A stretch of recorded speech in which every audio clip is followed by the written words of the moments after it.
Welcome to the Jameson Files. I'm your host, Carrie Weber, and I'm super excited to have another Jameson team member with me today, McKenzie Webb. And McKenzie has a very interesting position at Jameson. She really runs the whole spectrum of Jameson services. Not only does she support Jameson marketing and their production services, but she's also a Jameson advisor for our Grow Coach services. So McKenzie, you really are kind of doing it all. Now you're a guest on the Jameson Files. So. I know. Bear with me. I'm usually behind the camera on these things. Yeah. So if any of you follow me on social media, you see lots of selfies where it's me sitting here and McKenzie in the back. And so I'm glad to have you in front of the camera today. Thank you. I'm excited to be here. So another interesting piece of the puzzle that McKenzie brings to the table is your experience in working in dental practices. And the one I'm most interested in talking about is your experience in working in a general practice that incorporated very successfully orthodontics. And you are quite involved with the American Orthodontics Society. Mm-hmm. And so you even spoke at their annual meeting recently. Yes. And so what I want to talk about with you is something that we at Jameson have always been very passionate about. Whether you are adding a new service, like ortho, mm-hmm. or a new piece of technology, or whatever it may be that's brand new for the practice, something that we believe very fervently in is that we need to prepare more than simply doing the skill, more than simply doing the clinical work or working the piece of technology. There's so much more to successfully implementing something new in your practice. And that can dip into many of the systems in a practice. So from your perspective mm-hmm. of being a part of a practice like that, as well as your work with Jameson and with AOS, I thought you'd be the perfect person to give perhaps some insights, whether you're a practice that is interested in bringing ortho into your practice or implementing anything new, quite frankly, into your treatment mix or into your practice services. What are some best practices or successful tips that you have experienced in your work in this front? So some of the successful best practices is making sure that not only the clinical team is getting proper training, but also the business team. So the business team, that goes everywhere from how to answer the phone calls with the correct verbal skills, talking about orthodontics, and discussing the appointment process with the patients. They also need to understand, as the business team, how to talk about the recommended treatment that the doctor is discussing with patients. So not only those important verbal skills with the patient conversations, but also how to present treatment plans as well. Ortho is very, very different than general practice. And you have to keep in mind, this also goes into coding too. Mm-hmm. Ortho is just a whole different ballgame. Mm-hmm. And it is very easy to implement it in your general practice. It really is. But it's just making sure that you're trained. Mm-hmm. So making sure that you understand the coding aspect of it.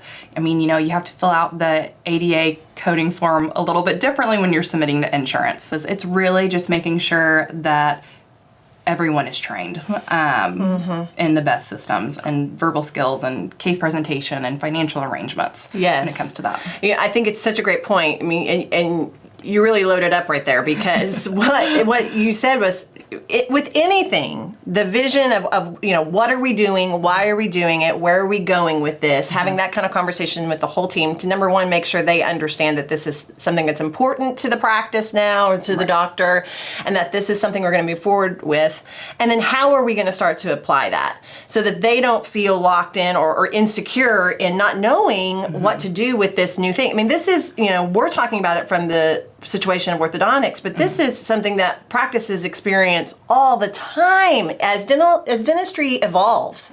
Think about it with implementing CAD/CAM technology, implementing any kind of clinical technology. If you don't want it to be just sitting in the corner collecting dust, why does that happen? Because nobody knows how to not only use it, but how to talk about it, how to sell it, how to finance it, how to schedule for it. And so that, your points are perfect and on point for when it comes to your team, helping you realize these goals of doing more ortho in your practice. It is so much more than going and taking the clinical coursework, which is also very important. And so that you know how to do it, that your clinical team knows how to support you in it.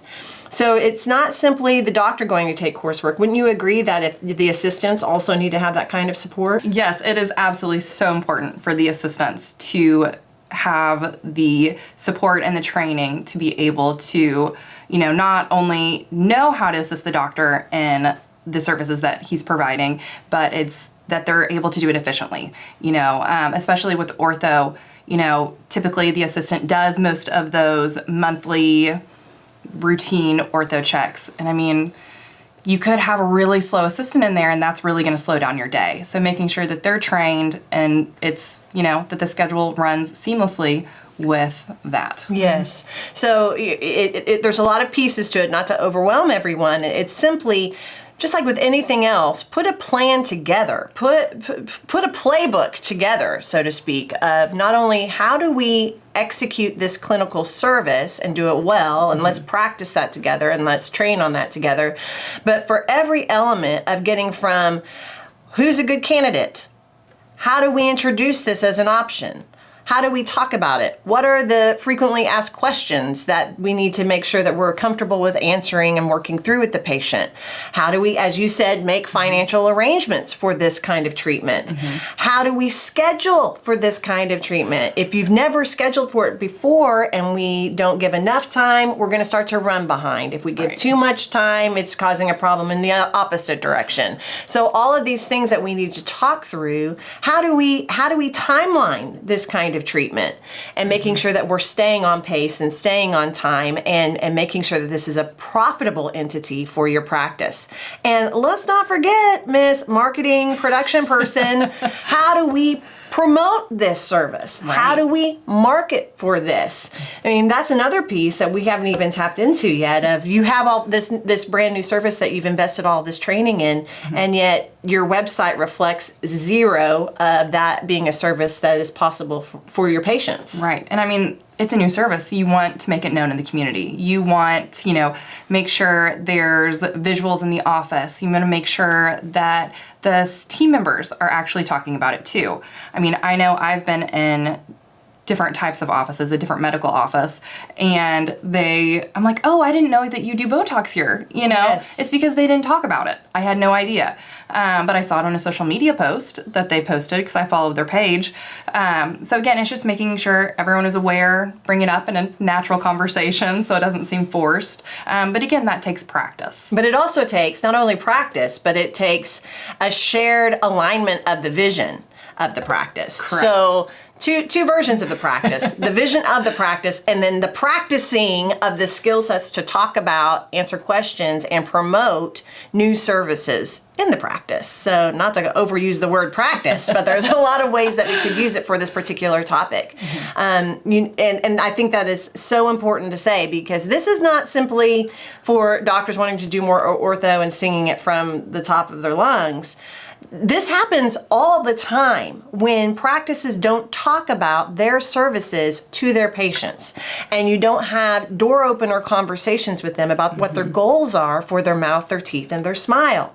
If they get it in their minds that they want a type of service, if they don't know, if there's no way that they would know that you provide that, they will go find it elsewhere. We hear the stories all the time. So if it's a goal for you in your practice, you better be talking about it and promoting it. So marketing is such an important combination of both what you're doing externally, right, talking about it to the community, but also, to your point, what we're doing internally to promoting these new services to your patients of record in your practice. Wouldn't you agree? Oh, absolutely. So how do we get started on doing more of the new services or the new procedures that you want to provide? I think McKenzie really wrapped it up well. Get clear on the vision, make sure the team understands where you're going with this and why and how you're going to get there. Do the training necessary both for your clinical team and your business team so that you create very clear and comfortable processes that we're all competent and confident in to execute this type of care well. So McKenzie, so many great things that we talked about that had nothing to do with the clinical treatment itself.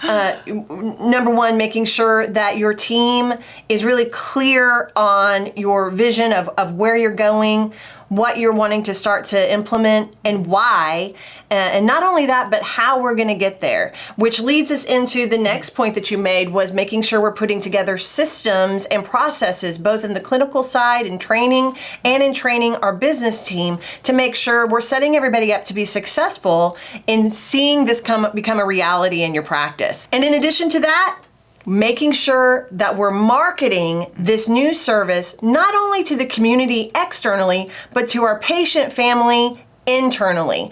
So these are all things that had nothing to do with the treatment, which we also need to make sure that we're confident and competent in. But you can see that it really truly does take a team to see a new service, skill, clinical element, piece of technology implemented successfully into your practice. So the great news is if you're looking to expand services in your practice, onboard a new team member, help refine your team's skills, whatever the case may be, McKenzie is an advisor for our Grow Coach online virtual coaching program. That's a combination of one-on-one virtual coaching with her, as well as membership to our online learning platform, Grow. So if that's of interest to you, reach out to us so that we can help make sure you're successful in your vision for your practice for the future. In the meantime, thank you for being with me. Thank you for having me. Love the conversation. And thanks to all of you in the Jameson Files community for joining us once again. Be well, and we'll see you next time. Thank you for joining us on this episode of the Jameson Files. Visit us online at jmsn.com. You can subscribe to this podcast on iTunes, Google Play Music, or Spotify. See you next time.